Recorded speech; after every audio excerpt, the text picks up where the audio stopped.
naman akla.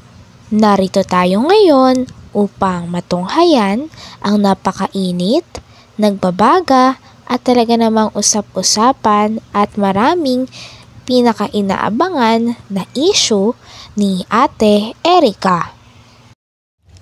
Sa pagpapatuloy ng ating istorya ay nalaman nga na kaya palang malis si Ate Erica sa Kalingap. Ito ay dahil gusto na nilang magdirekta sa mga sponsors at ayaw na nilang padaanin ng pera sa mga Kalingap na nagpasikat kay Ate Erica. Hanggang ngayon, si Sheila May po.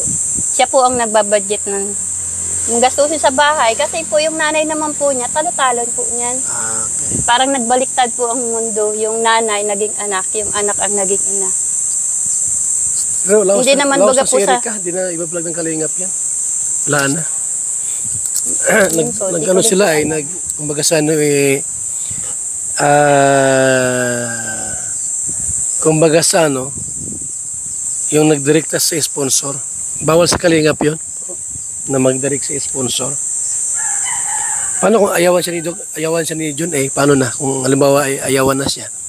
Yun po ang di ko alam Nagalit po. na. Kasi nito nga pong naglipat po sila, wala na po kaming balita. Kasi wala na dito Eric ang napunta. Wala na po kami pakialam sa kanila. Ayaw na din po ni Papa. Hindi na pa si Erica dito? Sila May? Oo, di na po. Ilang buwan na? Tagal na po, mag-ano na. Ang December pa, ilang buwan na? Kasi nagtampo rin naman po kaming kaunti sa kanila. Kasi po nung time po na 50-50 na rin po yan si Mama Swerte na lang po at nabuhay pa. Nung bagong taon na agaw-agaw na rin po yan. Nagtampo rin po ako sa kanila kasi nakuha pa po nila kasing maghanda. Nung bagong taon magpakasaya. Sa halip na kami nasa ospital. Nung time na yun. Talagang... Hindi naman baga po sa... Kuya Bal, grabe, nasabon mo ako doon na naiingit. Naiingit sa pera. Malay ko. Hindi po kuya, di ako naiingit. Hindi ka Ang ano ko naiinggit. lang po talaga yung kagaya po nung dati nung wala pa silang mga pera. Yung damay-damay kami. Yung tulong-tulong kami pag ang Dati okay sila, no? Opo. Na maganda yung relasyon nyo. Ngayon po kasi Nung parang... nagkapera, iba na. Opo, yun po yung isinasama ko lang din po ng loob sa kanila.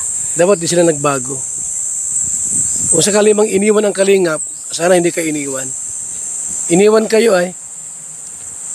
Hindi naman po kami kayo nag-aano sa iniwang kami. Yun na nga po kuya, yung pinapalabas ng mga ilaber na kami daw po ay natatakot na iniwan kami nila Erica dahil nawalan daw po kami ng sustento. Pinapaliwanag ko po sa inyo ilaber, hindi singkunduling, hindi yan si Erica sa aming nagpalamon. Wala kaming natatanggap yan na sustento, sinasabi ninyo. Sa akin lang, halimbawa, talagang desididong umalis sa Kalingap.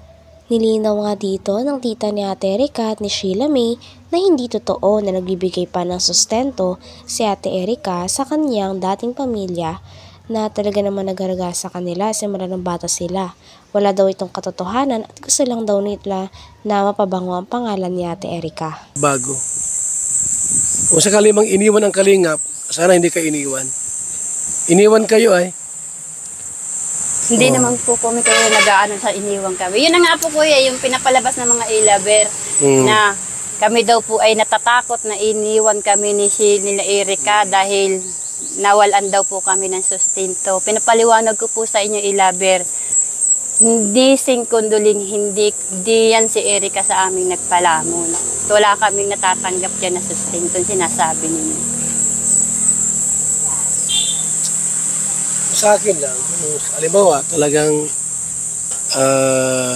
desididong umalis sa Kalingap, sana isinama kayo sa pag-alis para matulungan kayo.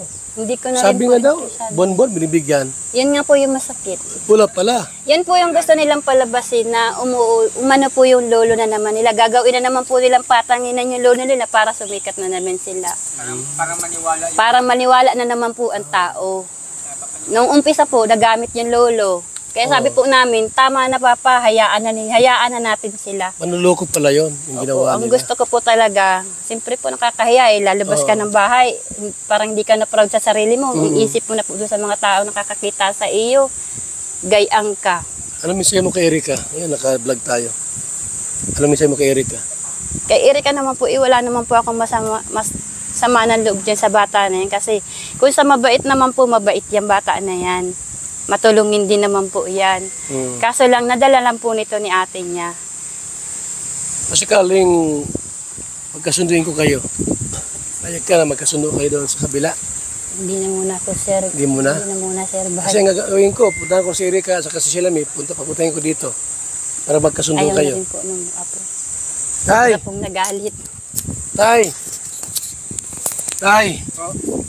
Kung sakali tay na puntahan ko sila Erika, sila may para magkasundo kayo, payag ka? Ay, hindi na po. Umitawan ko na po sila. Yung ginawa sa akin ng ganyan ay parang nilapastangan nila ako ay. Ganun ba? Malalim ang sugat mo tay ah. Ha? Hintay lang ang panahon. Pag nagbago sila, pero wala na sa akin. Bakit ay parang masamang loob sa papo mo? Eh, ikaw nang magsasabihan ng mukhang kwarta, ganyan. Aba, anong kwarta mo bigyan sa akin? At sasabihin nila, Siya may sabing mukhang kwarta ka. si sila mi, Mukhang kwarta ka daw? itong tanda kong ito, sabihin ako ng ganyan. Walang kaugali. Grabe naman. Hindi dapat. Dito nga ay makikita talaga na galit na ang lolo nila Ate Erika dahil sa kalapastanganan daw na ginawa nila sa lolo nila. Ang lolo daw kasi at lola nila ang nagpalaki kay Ate Erika at sa kapatid niya. Kaya talaga nagagalit ang lolo nila na nag-ibang ugali nila at pinapahiya nila ang kanilang pamilya. Ha? Hintay lang ang panahon. Pag nagbago sila, pero wala na sa akin. Bakit ay parang masamang loob sa papo mo? Eh, ikaw nang magsasabihan ng mukhang kwarta, ganyan. Aba, anong kwarta mo bigyan sa akin? At sasabihin nila, Siya may sabing mukhang kwarta ka. si sila mi, Mukhang kwarta ka daw? itong tanda kong ito, sabihin ako ng ganyan. Walang kaugali. Grabe naman.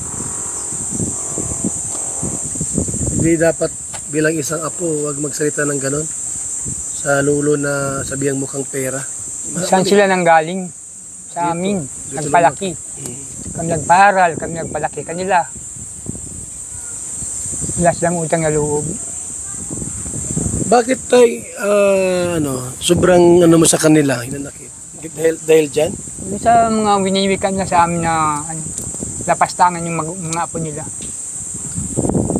Nalapastangan nila kami. Kaya ayaw ko na. Mas hindi kayo magkasurundo.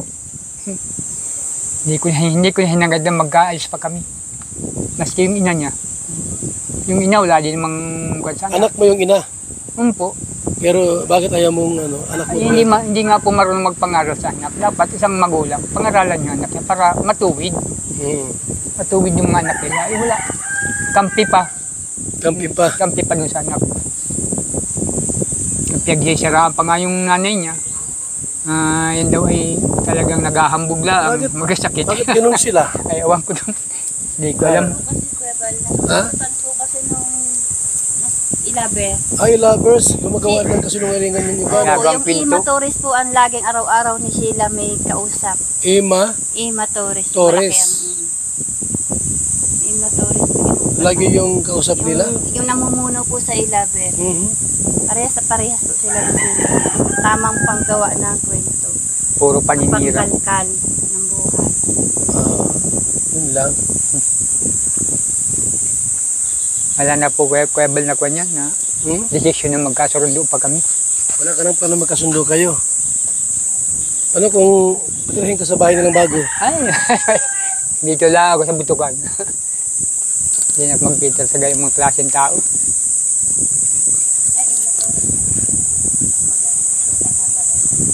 Sino yung iba pangalan binanggit mo? Yung mga pala po yung Sheila. Sino? Wala kayong bibig. At pangalan baka nagkamali ka ng ano. Check, ano muna kung sino yan at para matyak natin itong mga grupo.